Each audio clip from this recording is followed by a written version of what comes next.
एक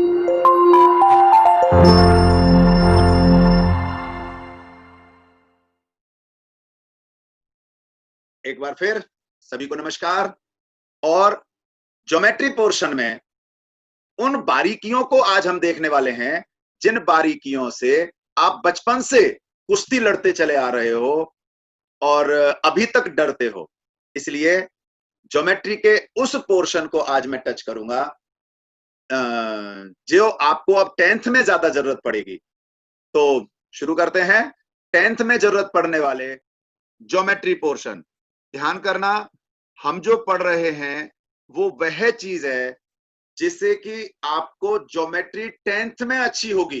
तो इसमें सबसे पहली चीज कि ट्राइंगल क्या होता है। हम अक्सर देखते हैं बच्चे बड़ा घबराते हैं कि जी वो ट्राइंगल क्या होता है।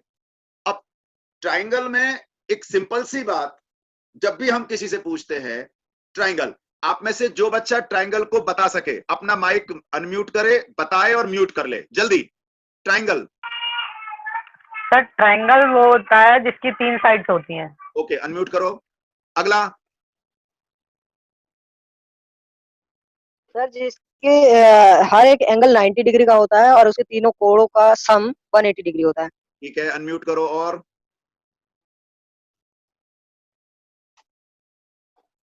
बस केवल 2 बच्चों को पता है ट्राइंगल। तीसरा कोई बच्चा, चौथा कोई बच्चा? चलो कोई बात नहीं, अभी ध्यान से इस बात को समझना। ट्राइंगल अभी तक जो दोनों चीजें बताई मैं जरा उसको आपको अपने शीट पर दिखा रहा हूं। अब माइक अनम्यूट मत करना। आपकी बात अगर नहीं भी समझ में आई हो ना तो भी मत करना। एक ने बताया कि 3 साइड होती हैं। आप देखो ये 3 साइड हैं,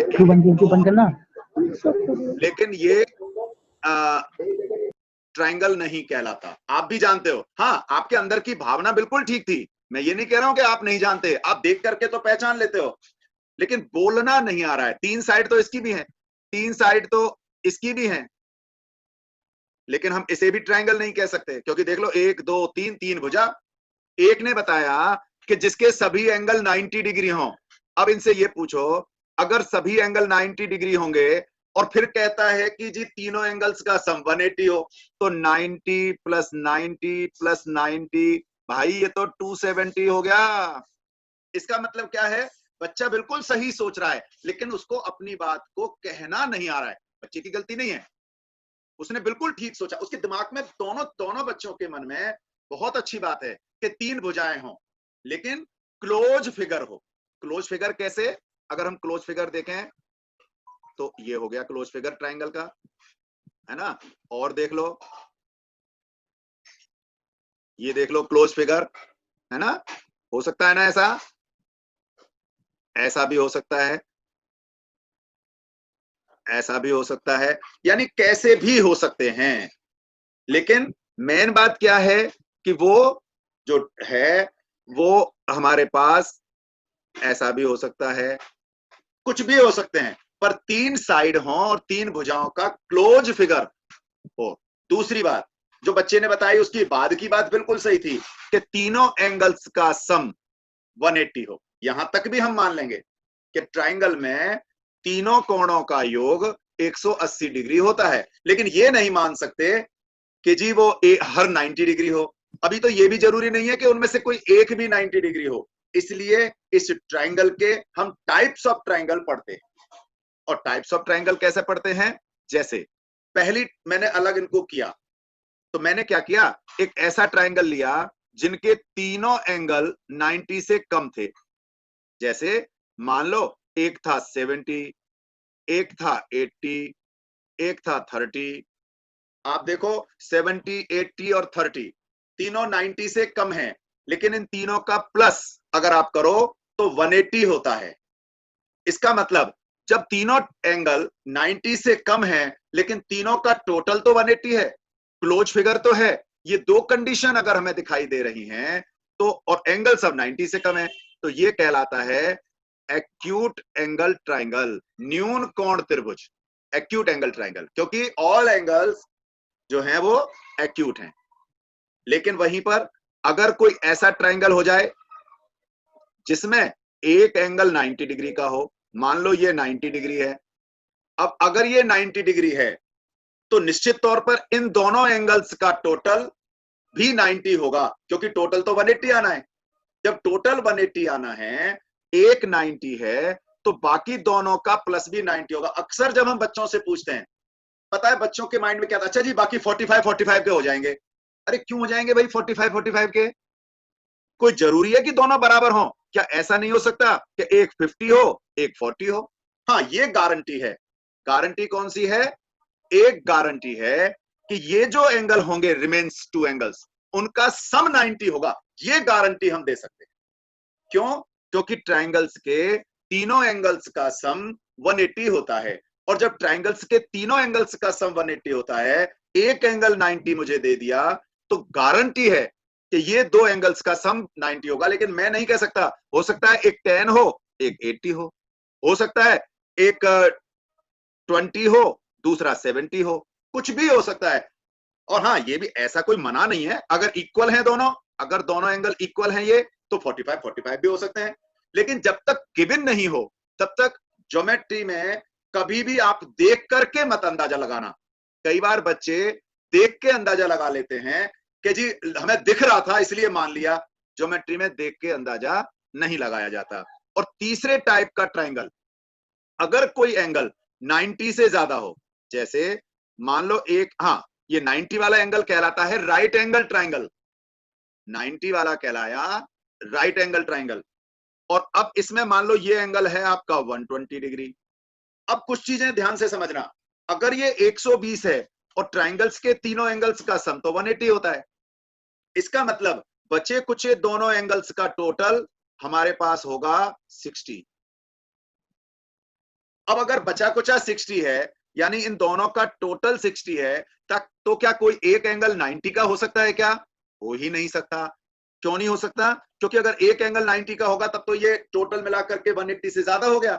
इसका मतलब राइट एंगल ट्रायंगल में अगर एक 90 है तो बाकी दोनों एक्यूट एंगल होंगे। ऐसे ही ये जो ट्रायंगल है जिसमें 90 से ज्यादा है, इसको कहते हैं ऑब्ट्यूस एंगल ट्रायंगल। अगर एक एंगल ऑब्ट्यूस है तो बाकी के जो दो एंगल होंगे that is below 90 means acute angle. कोई भी एंगल इसमें 90 का हो ही नहीं सकता, क्योंकि 90 और 90 से ज्यादा वाले एंगल्स का सम तो 180 से ज्यादा हो जाएगा, जो कि पॉसिबल ही नहीं है। तो तीन टाइप के triangle, acute angle triangle, right angle triangle और ऑब्ट्यूस एंगल ट्रायंगल, ये तीन टाइप के ट्रायंगल तो एक हो गए। यहां तक क्लियर होगा? अगर क्लियर है तो एक बार को जरा लाइक हाथ लगाओ। अगर किसी को कोई डाउट है तो माइक ऑन करके पूछो।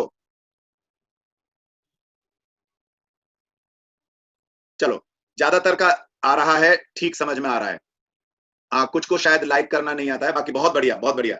इसी प्रकार से तीन टाइप के और होते हैं। मैं इसलिए बता रहा हूं कि ये सारी चीजें आपने छोटी क्लासों में पढ़ी हुई हैं, लेकिन अभी चूंकि ये ध्यान में नहीं होती इसलिए 10th में दिक्कत आती है। तीसरे, इन तीन के अलावा तीन और हिस्से हम करते हैं ट्रायंगल के। पहला होता है ऐसा ट्रायंगल जिसके तीनों साइड इक्वल हों। ऐसा ट्रायंगल जिसकी तीनों साइड इक्वल हों। अगर किसी ट्रायंगल की तीनों साइड इक्वल हैं, किसी भी ट्रायंगल की तीनों साइड इक्वल हैं, तो वह ट्रायंगल कहलाता है एक प्रकार का। दूसरा, ऐसा भी हो सकता है कि कोई ट्रायंगल हो जिसकी दो ही साइड इक्वल हो। अच्छा, जरूरी नहीं है कि यही दो हो। अक्सर बच्चों को एक गलतफहमी होती है कि जी बस यही दो हो सकते हैं, ये दो भी हो सकती हैं इक्वल। और ये जो लाइन मैंने खींची है ना, इसका मतलब है कि ये वाली साइड इसके इक्वल है। अच्छा, कोई जरूरी नहीं है कि जी ऐसे भी हो। आपके पास तो मान लो कोई और एक ट्रायंगल आ गया, इसमें उसने कह दिया कि नहीं जी ये दो इक्वल हैं। तो कोई भी ट्रायंगल किसी भी डायरेक्शन में हो। एक और गलतफहमी मैं थोड़ा सा बता दूं, कई बच्चों को लगता है कि जब तक ऐसे बेस होगा तभी ट्रायंगल होगा, अगर ऐसे बेस नहीं है तो ट्रायंगल नहीं होगा। ऐसा कुछ भी नहीं है। ट्रायंगल का बेस जरूरी नहीं है ऐसे हो, कैसे भी घूम सकता है। मेन है, क्या बताया मैंने, तीन भुजाएं हो और तीनों से क्लोज फिगर बन रहा हो, बंद आकृति हो, तो वो त्रिभुज जैसा लगेगा। आप लोग घर में कई चीजें देख सकते हो, समाज में देख सकते हो, कोई भी चीज आपको ऐसी दिखाई दे जो त्रिभुज जैसी हो, उनके नाम लिख करके ग्रुप पर भेजना। तो एक ऐसा भी ट्राइंगल जिसकी दो साइड इक्वल हो, और एक ऐसा जिसकी कोई इक्वल ही ना हो, सभी साइड अलग अलग हो, जिसकी कोई भी साइड आपस में इक्वल नहीं हो। तो इनके नाम, अगर तीनों साइड इक्वल हैं तो समबाहु त्रिभुज, इक्विलिटरल ट्राइंगल। इक्विलिटरल ट्राइंगल यानी समबाहु, यानी तीनों भुजाएं बराबर। दूसरा हो गया जिसकी दो भुजाएं बराबर है, आइसोसेल्स ट्राइंगल। समद्विबाहु, समद्विबाहु, बाहु मतलब भुजा, दो भुजाएं बराबर हो, समद्विबाहु यानी आइसोसेल्स ट्राइंगल। और जिसकी कोई भी नहीं हो, दैट इज स्केलन ट्राइंगल। तो आपने देखा त्रिभुज को हम कितनी तरह से डिफाइन कर सकते हैं। एंगल के हिसाब से करना हो तो acute angle triangle, right angle triangle और ऑब्ट्यूज एंगल ट्राइंगल। अगर हमें इन्हें साइड के अकॉर्डिंगली करना हो तो obtuse angle triangle, equilateral triangle, isosceles triangle और स्केलन ट्राइंगल जिसकी कोई साइड्स इक्वल नहीं हो। ये कुछ ऐसी बेसिक चीजें हैं जो आपको जब आप पढ़ोगे, है ना, तब आपकी समझ में आएंगी कि हाँ यार ये तो मैंने पहले पढ़ी हुई थी लेकिन आज भूल गए। बहुत ध्यान से समझने की जरूरत है। एक बार फिर बताता हूं, एक्यूट एंगल ट्राइंगल यानी हिंदी में कहते हैं हम इसको न्यून कोण त्रिभुज, तो जिसमें तीनों कोण 90 डिग्री से कम हो। अगर तीनों एंगल 90 डिग्री से कम हैं तो वो न्यून कोण त्रिभुज कहलाएगा, यानी एक्यूट एंगल ट्राइंगल। लेकिन अगर एक एंगल 90 डिग्री का हो गया तो अक्सर बच्चे क्या करते हैं, बाकी दोनों एंगलों को कह देते हैं जी 45-45। ये गलत है। हाँ, एक गारंटी हम दे सकते हैं कि अगर एक 90 है तो बाकी दो का टोटल तो कह सकते हैं 90 होगा। अब बाकी दो का टोटल 90 में तो कुछ भी हो सकता है, हम ये नहीं कह सकते। हाँ, ये भी नहीं हो सकता कि जी उन बाकी के दो में एक तो हो जाए जी 90 और एक हो जाए 0, ये भी नहीं हो सकता क्योंकि एंगल तो चाहिए। 0 डिग्री तो कोई एंगल होता ही नहीं है ना। तो एक 90 हो गया तो बाकी दोनों 90 से कम होंगे अर्थात एक्यूट होंगे। एंड तीसरी बात, अगर ऑब्ट्यूज एंगल ट्राइंगल हो अर्थात एक एंगल 90 से ज्यादा है। अब अगर एक 90 है या 90 से ज्यादा हो गया, अगर 90 से ज्यादा हो गया तो गारंटी है बाकी दोनों 90 से कम ही रहना पड़ेगा क्योंकि 180 तो टोटल होता है। ये हमारे पास बाउंड्री है कि भैया आपके पास 180 रुपए हैं, ऐसा मान लो आपको इन्हें खर्च करना है। आपने एक सामान 90 रुपए का ले लिया तो बाकी सामान तो दो और लेने हैं क्योंकि टोटल 3 सामान लेने थे। एक ले लिया 90 रुपए का तो बाकी दोनों 90 से कम के लेने पड़ेंगे। और अगर एक सामान मान लो आपने 100 रुपए का ले लिया, अब आपके पास बचे तो टोटल 80 रुपए ही हैं। तो आपके पास जब 80 रुपए बचे हैं तो आप 90 रुपए का सामान कैसे खरीद लोगे? उधार उधार नहीं चलता इसमें एंगलों में, और ट्राइंगल में भी नहीं चलता कि उधार कराएंगे जी, पेटीएम कर देंगे सर, पैसा नहीं है तो क्या हुआ। यहाँ ऑनलाइन ट्रांजेक्शन भी नहीं होती, यहाँ तो केवल 180 ही रहेगा। तो अगर 100 हमने कर चुके हैं तो अब हमारे पास 80 बच रहे हैं। इसका मतलब बाकी के दो एंगल्स का सम बिलो 90 होगा अर्थात वे दोनों एंगल एक्यूट एंगल होंगे। क्लियर हो गया हो तो जरा एक बार करो, हाथ करो। गुड, अभी तो कृष्णा का नहीं आया। चलो अब मैं आगे चलता हूं और बताता हूं जो आपको 10th में जरूरत पड़ेगी और पुरानी पड़ी हुई चीजें। जैसे आप लोगों ने एक और पढ़ा हुआ है, मैं आपको बता दूं, area of triangle. Area of triangle ये भी आपका पढ़ा हुआ है सर। हाँ जी, हेलो हाँ जी बोलो। सर, एक बार वो आइसोसेलेस के आगे जो एक ट्रायंगल था उसके बारे में एक बार बताइए। विषम बाहु त्रिभुज, scalene triangle. Scalene. Scalene English में कहते हैं स्केलन। स्केलन का मतलब है जिसकी कोई साइड इक्वल ना हो। एक हुआ इक्विलिटरल, आइसोसेल्स और स्केलन। ठीक है, ठीक है सर। हिंदी में कहें समबाहु, समद्विबाहु और विषम बाहु त्रिभुज। ठीक हो गया बेटा? ओके। यस तो सर। आपने एरिया ऑफ ट्राइंगल तो पढ़ा था, लेकिन इससे पहले अगर मैं बात करूं आपसे कि जी ट्राइंगल का एरिया आपने पढ़ा था हाफ बेस इंटू एल्टीट्यूड, ये सब का पढ़ा हुआ है, इसलिए मैं इसमें बहुत ज्यादा नहीं जा रहा क्योंकि मैं जानता हूं आपको इतना तो पता है कि area of triangle half base into altitude होता है।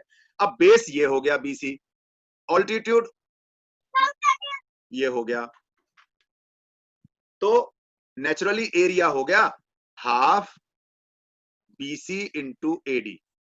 लेकिन अगर मैं कहूं कि नहीं जी मुझे तो बेस लेना है एबी, मुझे तो एबी को बेस मानकर एरिया निकालना है, यहां पर बच्चे फिर घूम जाते हैं कि जी ए बी बेस कहां है, बेस तो बीसी है, ए बी तो बेस ही नहीं है। अरे भैया, ट्राइंगल की तीनों साइडों में से आप किसी को भी बेस मान सकते हो। बेस का मतलब क्या है, इसे बहुत ध्यान से समझना, यहां बच्चे बहुत कंफ्यूज होते हैं। अगर मान लो मुझे ए बी बेस लेना है तो इसको ऑल्टीट्यूड नहीं ले सकता, लंब नहीं ले सकता। इसका सही हिंदी में नाम होता है शीर्ष लंब। और शीर्ष लंब का मतलब है जिसको आपने बेस माना है, आधार माना है, उसके सामने वाला जो शीर्ष है, सामने वाला शीर्ष। अभी अगर मैं एक और छोटी सी बात करूं, क्योंकि वैसे तो ये बहुत छोटी स्तर की बात हो जाएगी, लेकिन फिर भी क्योंकि बच्चों को ना बहुत ज्यादा कंफ्यूजन होता है इनमें, साइड और वर्टेक्स, भुजा यानी आधार और शीर्ष कोण वर्टेक्स, कैसे ए बी और सी ये तीन है वर्टेक्स यानी शीर्ष, और ए बी ए सी और बी सी। मैं इसलिए आपको लग रहा होगा कई बच्चों को कि सर ये बच्चों जैसी चीजें बता रहे हो, बेटा इसलिए बतानी पड़ रही है कि 10th क्लास के बच्चों को भी जब हम साइड पूछते हैं बच्चे घबरा जाते हैं। साइड का मतलब होता है दो जो एंड पॉइंट है इनको ज्वाइन करने वाला, यानी line segment A B, B C, A C. इसके बाद वर्टेक्स यानी शीर्ष, शीर्ष में ए बी सी। तीसरी चीज बहुत ध्यान से समझना, एंगल। अब आप कहोगे सर एंगल तो यही तो आपने लिखा है अभी। बिल्कुल नहीं, ये एंगल नहीं होते। अक्सर बच्चे कहां गलती करते हैं, वर्टेक्स अलग चीज है, एंगल अलग चीज है। इसे बहुत ध्यान से समझ लो, बहुत गलतियां करते हैं बच्चे यहां पर। वर्टेक्स का मतलब है जहां दोनों लाइन सेगमेंट ज्वाइन हो रही हैं, यानी ए वर्टेक्स है, बी वर्टेक्स है, सी वर्टेक्स है। हिंदी में कहें तो शीर्ष, शीर्ष बिंदु है। लेकिन एंगल नहीं है, ध्यान करना, ये एबीसी एंगल तब तक नहीं होगा जब तक आप एंगल का साइन नहीं लगाओगे।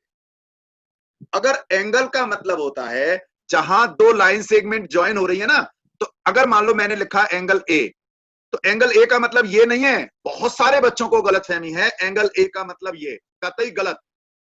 एंगल ए का मतलब है यहां से लेकर के यहां तक का ये पोर्शन। अगर मैं अलग से बनाऊं डायग्राम इसका इसके हिसाब से, तो ये है एंगल। अगर मुझे बनाना है एंगल बी, तो बी ये वाला था मेरा, यानी यहां से और ये, यानी ये और ये है मेरा एंगल बी। ये वाला बिंदु नहीं है एंगल बी, ये ए नहीं है। और बताता हूं, एंगल सी, एंगल सी यानी ये नहीं, ये तो वर्टेक्स है। सी मतलब ये, यानी ऐसे आनी लाइन और ये आनी, ये है, ये वाला पोर्शन सी है। यहां बच्चे बहुत गड़बड़ करते हैं। तो एंगल लिख दिया, यानी एंगल वो जिसमें दो आर्म्स भी हों, भुजा भी हों, एक वर्टेक्स कॉमन और दो आर्म, तब वो एंगल बनता है। एंगल में दो चीज होती हैं, one vertex and two arms. ये बहुत ध्यान से समझ लो, एंगल यानी one vertex and two arms. और वर्टेक्स मतलब केवल वर्टेक्स, जबकि नॉर्मली हम क्या देखते हैं, बच्चे उस वर्टेक्स को ही एंगल मान जाते हैं। इज इट क्लियर और नॉट? एक बार सिर्फ बोलना नहीं है, सिर्फ लाइक करना है, जो समझ में आ जाए कि मेरी बात आप तक पहुंच रही है कि नहीं पहुंच रही है। गुड। तो अब एंगल लिखने के लिए अब एक और चीज बताता हूं जो अक्सर बच्चे गलती करते हैं। हम आज वही चीजें पढ़ेंगे जो हम बचपन से पढ़ते आ रहे हैं। क्या? मान लो मेरा कोई ट्राइंगल है, या यही वाला ले लेता हूं, चलो नहीं अलग भी लेता हूं। एक ट्राइंगल था, मान लो पी क्यू आर, और मेरा पी से यहां पर एस। अब मेरे साथ मुश्किल ये है कि मैं इसको एंगल पी नहीं कह सकता। मैं एंगल पी अगर कहता हूं तो गड़बड़ है, और गड़बड़ इसलिए है कि मेरे तीन एंगल पी हैं। आप देख लो, क्यू पी एस, इसमें भी तो कॉमन वर्टेक्स पी है। देख लो एंगल क्यू पी एस, क्योंकि मैंने बताया ना दो आर्म होना कंपलसरी है। तो क्यू पी आर्म हो गया, पी एस आर्म हो गया, तो मेरा क्यू पी एस भी हो सकता है, या एस पी आर, इसमें भी तो कॉमन वर्टेक्स पी है, हो सकता है एंगल एस पी आर हो, या ऐसा भी तो हो सकता है कि क्यू पी आर हो। अब आप ध्यान से देखना।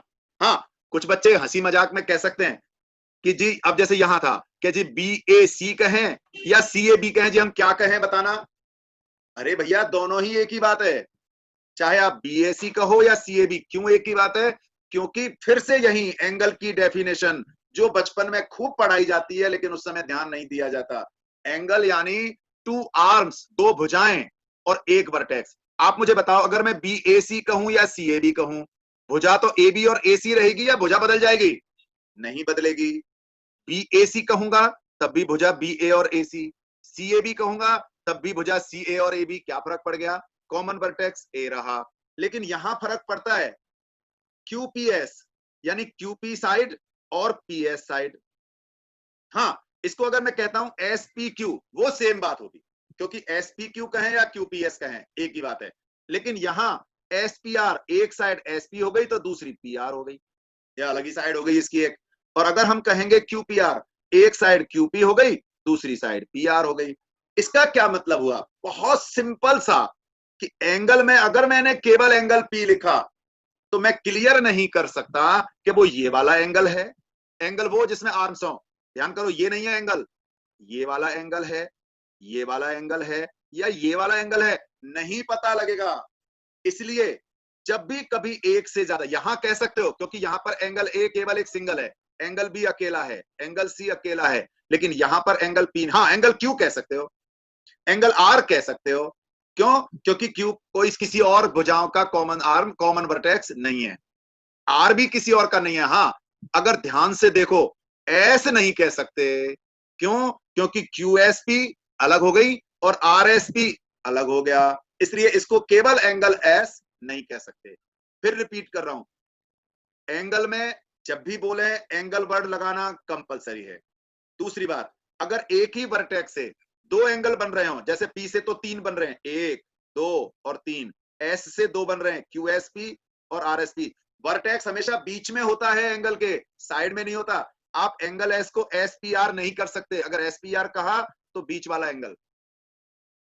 इसका क्या मतलब होता है, एक बार फिर से समझ लो, कि एंगल लिखते समय अगर 2 एंगल हैं तो आपको उसे क्लियरली लिखना पड़ेगा, कभी भी आप इसको अलग नहीं कर सकते। अब मैं 10th के एक तीसरी चीज पर आ रहा हूं। देखो अब कितनी बढ़िया बढ़िया चीजें हैं, बहुत ही इंटरेस्टिंग, और आपने पढ़ी हुई हैं और इतनी मजेदार हैं। अगर ये चीजें आपको और ध्यान में आ जाएंगी ना, तो 10th की ज्योमेट्री तो बिल्कुल ऐसी है जैसे आपका फेवरेट डिश।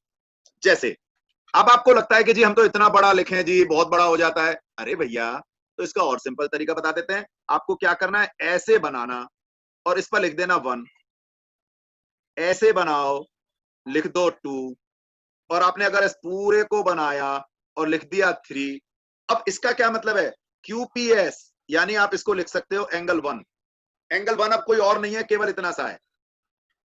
SPR को लिख सकते हो एंगल 2, ये लो जी, छोटा कर दिया हमने। और अगर इसको लिख रहे हो मान लो एंगल 3,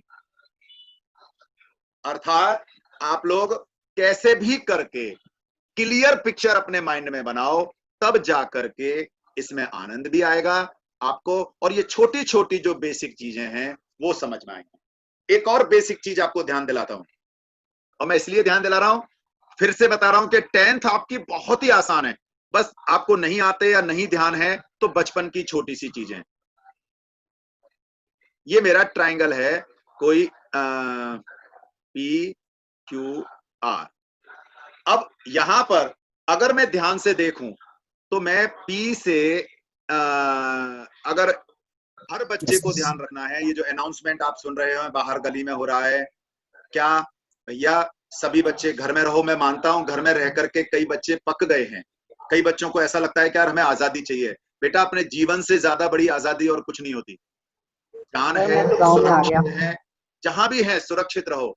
इसलिए खुद भी सुरक्षित रहो, लोगों को भी जागरूक करो, लेकिन घर में रहकर बिना मास्क लगाए बाहर नहीं जाना।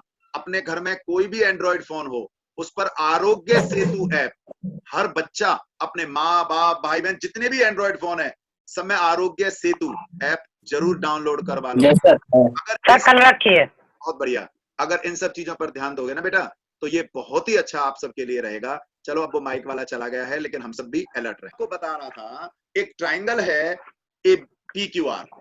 इस PQR में अब देखना बच्चे कंफ्यूजन, अब मैं ये नहीं कह रहा हूं कि सारे बच्चे कंफ्यूज होते हैं, पूछने लायक टाइम भी नहीं है, मैं आपसे पूछ करके भी अभी नहीं कर सकता। सीधा बताता हूं, आप लोग अपना अपना एनालिसिस खुद करना। खुद सोचना कि कहां पर क्या गलती रह जाती है, इसलिए बताने की भी जरूरत नहीं है। कहो तो चैट बॉक्स में बाद में डाल लेना या ग्रुप में मैसेज कर देना। अगर मैंने कहा कि मुझे इसका मीडियन निकालना है, मीडियन माध्य का, तो बड़ा सिंपल है, ये माध्य का हो गई। अगर गलत हो तो फटाफट से मुझे बताओ, और सही है तो लाइक करो भाई। अरे सही है तो लाइक करो जल्दी जल्दी। लाइक कैसे कर? वेरी गुड, सभी ने लाइक कर दिया है, मैं देख रहा हूं। गुड, ये गलत है।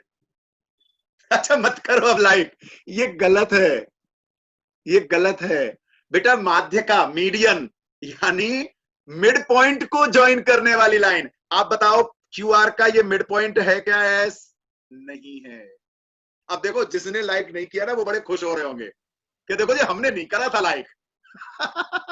कोई बात नहीं, थोड़ा सा समझो इसको कि मीडियन, जब भी हम बात करते हैं मीडियन की यानी माध्यिका की, तो माध्यिका का मतलब है मिड पॉइंट को अपोजिट वर्टेक्स से ज्वाइन करना।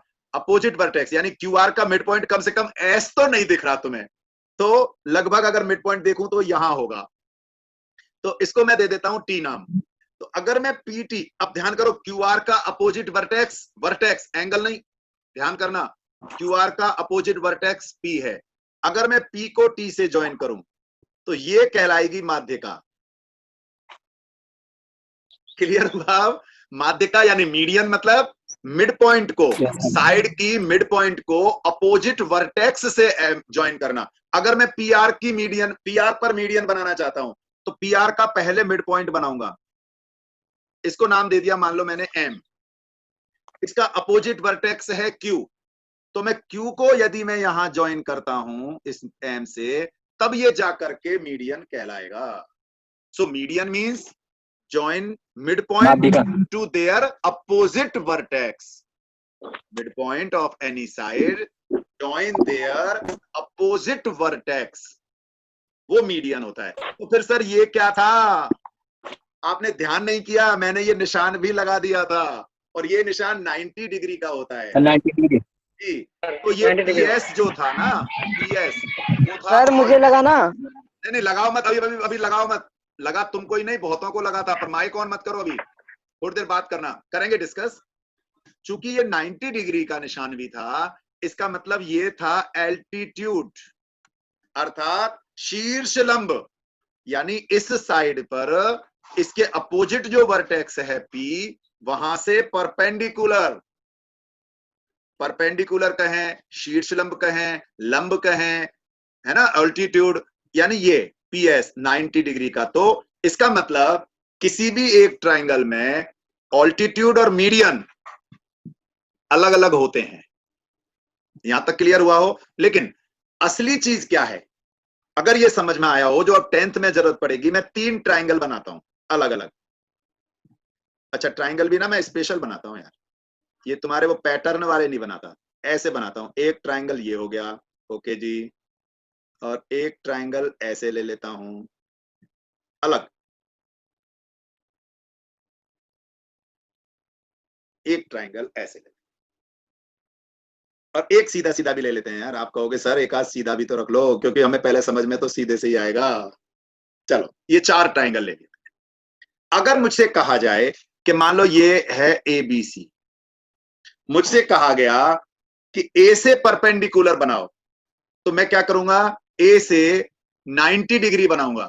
और 90 डिग्री बनाने का आसान तरीका, कंपास लिया, यहां पर रखा, अपोजिट वर्टेक्स को ऐसे काटना। आपने ध्यान करो, आपने छोटी क्लासों में किया हुआ ये, ऐसे काटना, फिर इन 2 जगह से यहां पर आर्क लगाना, और ये, तो ये 90 डिग्री आ गया। खैर अभी ऐसा नहीं करना, ये छोटी क्लास के लिए था।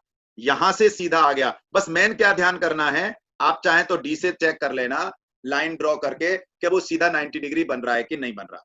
लेकिन पता है दिक्कत कब आती है, अब बच्चों से कहा कि अच्छा भैया इस पर 90 डिग्री बनाओ, बच्चों ने क्या किया जी, इस पर तो 90 डिग्री बन ही नहीं सकता, और निश्चित तौर पर, और अगर टेढ़ा कर दिया तो गड़बड़।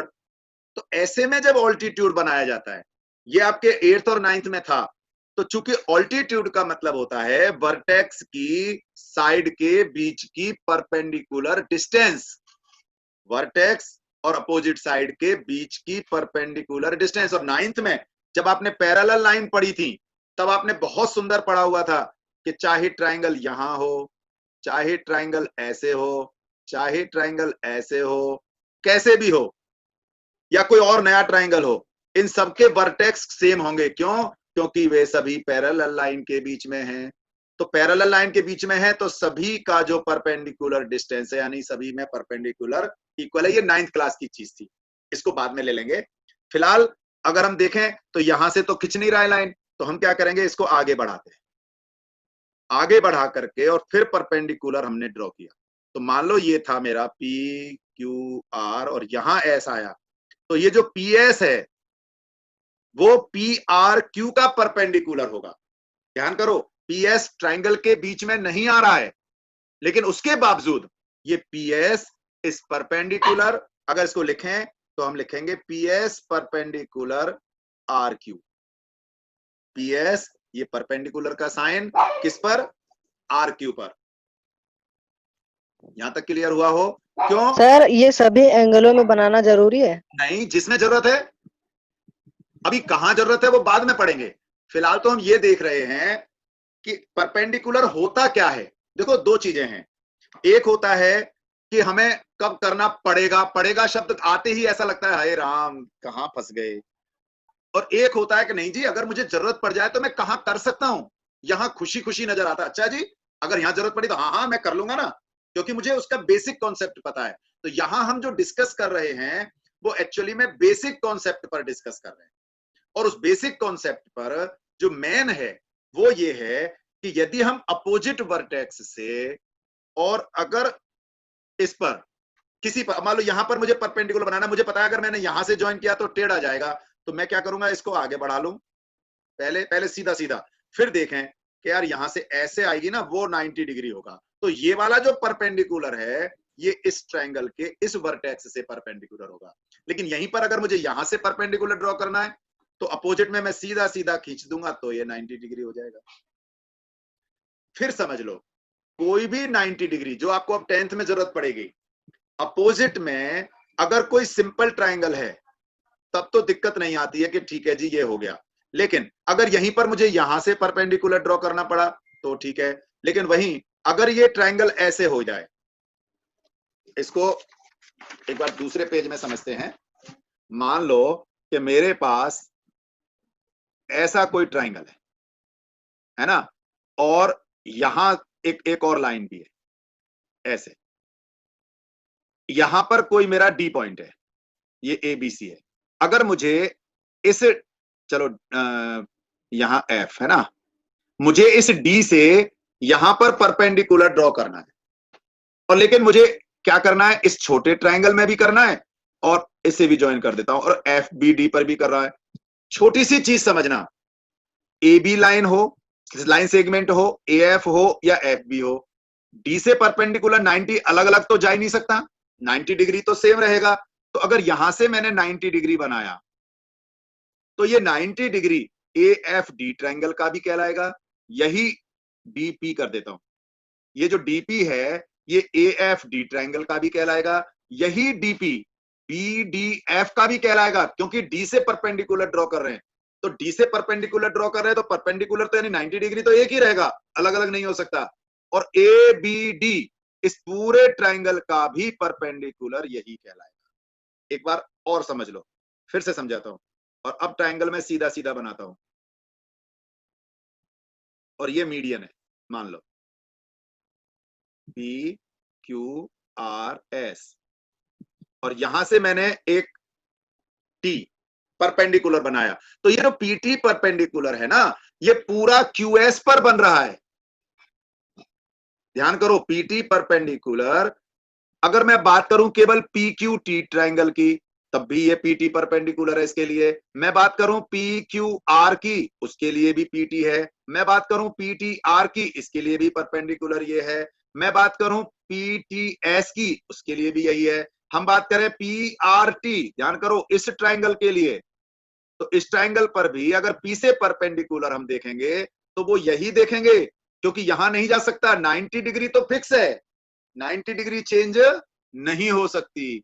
अर्थात एक वर्टेक्स से जो 90 डिग्री ड्रॉ हो गई है इस ट्रायंगल, यानी सबसे ज्यादा दिक्कत आती है ऑब्ट्यूस एंगल में, क्योंकि ये 90 से ज्यादा है। अगर यहां पर 90 आएगा तो वो यहां से आएगा, भाई ये तो 90 से ज्यादा है। लेकिन चूंकि पैरेलल लाइन के कॉन्सेप्ट से हम समझ सकते हैं कि पैरेलल लाइन का कॉन्सेप्ट क्या कहता है कि यहां से हो या यहां से हो, ये दोनों सेम होंगे। अर्थात PRS के लिए भी परपेंडिकुलर यही होगा, PQS के लिए भी यही होगा, PQT के लिए भी यही होगा, PTR के लिए भी यही होगा। तो ये सबसे ज्यादा जरूरत तुम्हें पड़ने वाली है 10th में। और एक लास्ट चीज, अब मैं इसी के हिसाब से लास्ट चीज कर रहा हूं कि मान लो मुझे एरिया निकालना है, area of triangle PQR। QR base है तो मेरा हो जाएगा हाफ PQ इंटू PT, ये PT है। लेकिन अगर यही मुझे एरिया निकालना पड़ा ट्राइंगल PRS का, तो RS बेस और PT को मुझे परपेंडिकुलर लेना है, जो कि इस ट्राइंगल में है ही नहीं।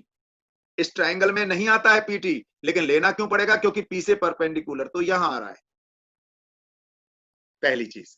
और दूसरी चीज जो आपने बचपन में पढ़ी हुई है, मतलब लास्ट ईयर, कि अगर कोई ट्राइंगल, आपने ये देखा कि अगर मान लो दो पैर, चलो मैं अलग बनाता हूं, ये पैरेलल लाइन है और ये सब 9th में पढ़ी हुई चीज है, ये मैं जो बता रहा हूं।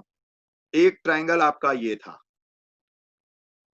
STP, मान लो एक और ट्राइंगल मैं ले लूं, ये हो गया Q, एक और ले लेता हूं मैं इधर से, इसको दे देता हूं M। अब आप ध्यान से समझना, ट्राइंगल MTP या ट्राइंगल TSP, बेटा मत बोलो, ट्राइंगल TQP, बस लास्ट चीज बता करके खत्म कर रहा हूं। मैं मानता हूं बोर हो गए होंगे, पर ये चीजें 9th की हैं, बहुत जरूरी हैं। ये 3 ट्राइंगल लिखे हैं, MTP, TSP और TQP। इन तीनों ट्राइंगल की खास बात कि तीनों का बेस सेम है, तीनों में बेस सेम है, और हमें इन तीनों का एरिया निकालना है इस बेस को लेकर के। देखो तीनों में बेस सेम है और हमें एरिया निकालना है। अगर मुझे कहीं और से ये पता लग जाए, कहीं से भी, कि यार इन दोनों के बीच में जो परपेंडिकुलर है, यानी जो पैरेलल लाइन है बेटा, ये दोनों, इनके बीच में ये जो है ना, ये मान लो है QN, ये 90 डिग्री है। तो चूंकि पैरेलल लाइन में परपेंडिकुलर जो होता है वो सभी जगह समान होता है, ये आप पैरेलल लाइन का कॉन्सेप्ट पढ़ चुके हो। पैरेलल लाइन कहते भी उसे है जिसमें परपेंडिकुलर डिस्टेंस सेम हो, वो पैरेलल लाइन होती है। तो चाहे मैं ये TMP वाला ट्राइंगल लूं, उसके लिए भी परपेंडिकुलर यही है, TSP कहूं उसके लिए भी यही है, TQP कहूं उसके लिए भी यही है। तो अगर मैं इसका एरिया निकालूंगा तो हाफ TP इंटू QN, इसका निकालूंगा तो हाफ TP इंटू QN, इसका भी निकालूंगा अगर मैं TQP का तो हाफ TP इंटू QN। कहने का मतलब क्या है? तीनों का एरिया इक्वल हो गया।